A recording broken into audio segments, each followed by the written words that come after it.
નમસ્કાર દર્શક મિત્રો, હું છું શ્યામલ મહેતા. આપ જોઈ રહ્યા છો બાજ નજર. મિત્રો, કોઈ વ્યક્તિ કે સમાજ કોઈ પણ હોય જે પોતાના ભૂતકાળની ભૂલોમાંથી શીખે ને તેમને તેના ગંભીર પરિણામો ભોગવવા પડતા હોય છે. અમેરિકા હાલમાં આવી જ એક પરિસ્થિતિમાં આવી ગયું છે. બીજા વિશ્વયુદ્ધ બાદ વિયેતનામ અને ત્યારબાદ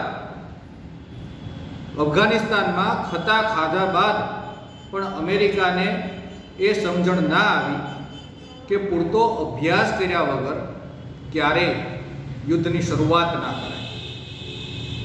આપણે ત્યાં કહેવાય છે કે દુશ્મનને ક્યારેય નાનો ન સમજવો જોઈએ, નિર્બળ ન સમજવો જોઈએ. અમેરિકાએ ફરી એક વખત ઈરાનના મામલામાં આવી ભૂલ કરી છે તેવું અત્યારે લાગી રહ્યું છે. અમેરિકાને બીજા વિશ્વયુદ્ધ બાદ વિયેતનામના યુદ્ધમાં આવી જ ખતા ખાવી પડી હતી. અને અફઘાનિસ્તાનનું તો આપણને સૌને ખ્યાલ છે કે અફઘાનિસ્તાનમાં અમેરિકાની કેવી નામોશી થઈ હતી. એક વિશ્વનું સુપર પાવર અને એક વિશ્વનો છેલ્લા નંબરનો દેશ, આ બંને વચ્ચે યુદ્ધ થાય તો સ્વાભાવિક છે કે વિશ્વના સુપર પાવર એકમાત્ર મહાસત્તાની જીત થવી જોઈએ, તેને બદલે તેની હાર થઈ હતી. આ અતિ આત્મવિશ્વાસ, ઓવર કોન્ફિડન્સનું પરિણામ છે. ઈરાનમાં પણ ઇઝરાયલ અને અમેરિકાએ આવી જ ભૂલ કરી હોય તેવું અત્યારે લાગી રહ્યું છે. જેમ રશિયાએ યુક્રેન પર હુમલો કરતા પહેલા એવું નહોતું વિચાર્યું કે આ યુદ્ધ કેટલું લાંબુ ચાલશે અને તેના માઠા પરિણામો અત્યારે રશિયા ભોગવી રહ્યું છે. તે યુદ્ધમાં તે ફસાઈ ગયું છે. તે વિશ્વના અન્ય કોઈ પણ સાથી મિત્ર દેશોની બાબતમાં દખલ કરી શકતું નથી. તેમને આર્થિક અને દરેક રીતની જીવ સહિતની ખુવારીઓ તેને ભોગવવાનો વારો આવ્યો છે.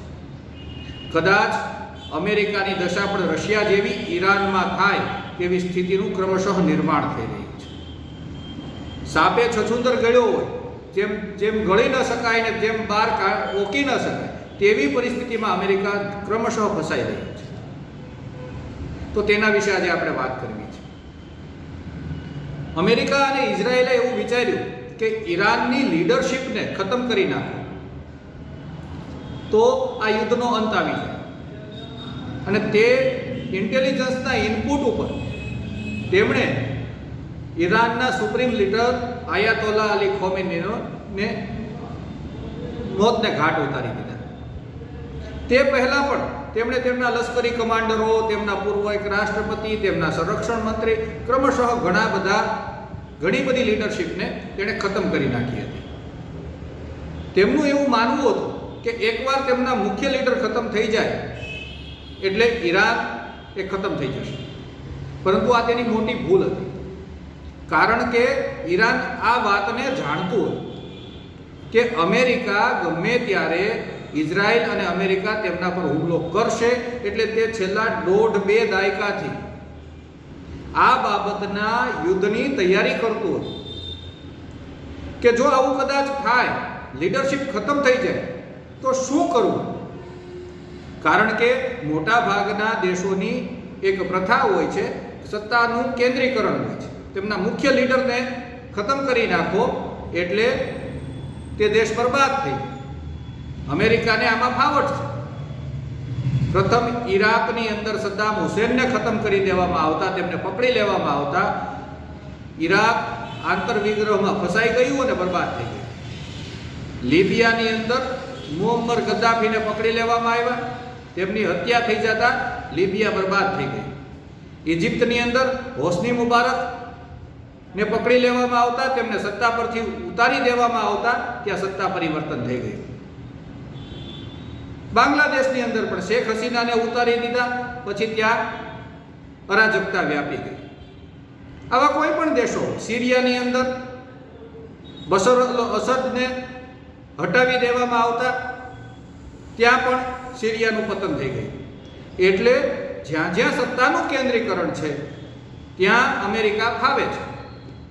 પરંતુ જ્યાં જ્યાં સત્તાનું વિકેન્દ્રીકરણ છે, તે વિયેતનામ હોય કે અફઘાનિસ્તાન, ત્યાં અમેરિકા ફાવતું નથી, ઇઝરાયલ ફાવતું નથી. અને આ વાતની ઈરાનને ખબર હતી કે તેમનું લીડરશિપ ખતમ થઈ જાય તો શું કરવું. તો તેમણે એક વ્યૂહરચના બનાવી, એક ચક્રવ્યૂહ બનાવ્યું. કદાચ તેમના સુપ્રીમ લીડર સહિતની આખું પ્રધાનમંડળ ખતમ થઈ જાય, લશ્કરી વડાઓ ખતમ થઈ જાય, તો તેમણે 3 લેયર એટલે કે 3 લાઈન બનાવી રાખી. પ્રથમ લીડર ખતમ થઈ જાય તો જેમ દાંત પડી જાય તેમ બીજો દાંત આવે, તેવી રીતના બીજો લીડર આવી જાય. ક્રમશઃ આવી રીતે 3 લાઈન એમણે બનાવી રાખી છે કે એક લીડર ખતમ થાય તો તેમની જગ્યા ભરવા માટે બીજો લીડર તૈયાર. આવી જ રીતે તેમણે પોતાની સેનાનું પણ વિકેન્દ્રીકરણ કરી નાખ્યું. સેનામાં મુખ્યત્વે એક કમાન્ડ હોય છે, જેનો સેનાપતિ હોય છે, સેના પ્રમુખ હોય છે, અને ત્યાંથી જ બધા આદેશો જતા હોય છે. પરંતુ ઈરાનની અંદર સેનાના 32 વિભાગો છે અને દરેકનો પોતાનો કમાન્ડર છે, અને તેઓ દરેક અલગ અલગ રીતે ગેરિલા પદ્ધતિથી યુદ્ધ કરવા માટે માહિર છે. એટલે અમેરિકાએ ઈરાનની આખી લીડરશિપને ખતમ કરી નાખી હોવા છતાં અત્યારે ત્યાં નવી લીડરશિપ આવી ગઈ છે, અને તે કતર પર, યુએઈ પર, સાઉદી અરેબિયા પર, તુર્કી પર, અઝરબૈજાન પર હુમલાઓ કરી રહ્યા છે. અને અમેરિકાના લશ્કરની હિંમત નથી કે તે ઈરાનની જમીન પર પગ મૂકે, કારણ કે ત્યાં લશ્કરી તંત્ર હજી યથાવત છે. તેમના લશ્કરી વડાને મારી નાખવામાં આવે તો પણ તેમની જગ્યાએ બીજા લશ્કરી વડા આવી જાય. તેમના સુપ્રીમ લીડરને મારી નાખવામાં આવે તો બીજા સુપ્રીમ લીડર આવી જાય. આ એક એવી પદ્ધતિ તેમણે ગોઠવી છે કે એક દાંત પડી જાય ને બીજો દાંત ઉગી જાય.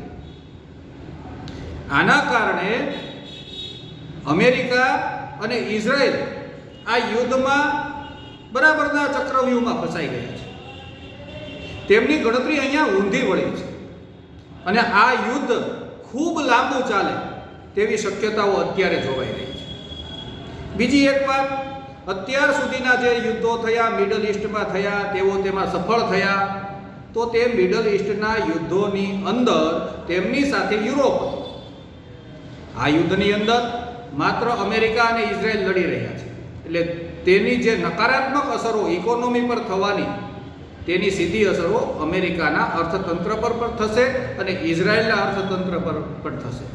આ વખતે તે ટ્રમ્પની નીતિઓને કારણે, ટ્રમ્પે યુરોપના દેશો, નાટો દેશો સાથે જે વ્યવહાર કર્યો છે, ઉપેક્ષાપૂર્ણ, અપમાનજનક વ્યવહાર કર્યો છે, તેના કારણે યુરોપના દેશો આ યુદ્ધથી દૂર છે.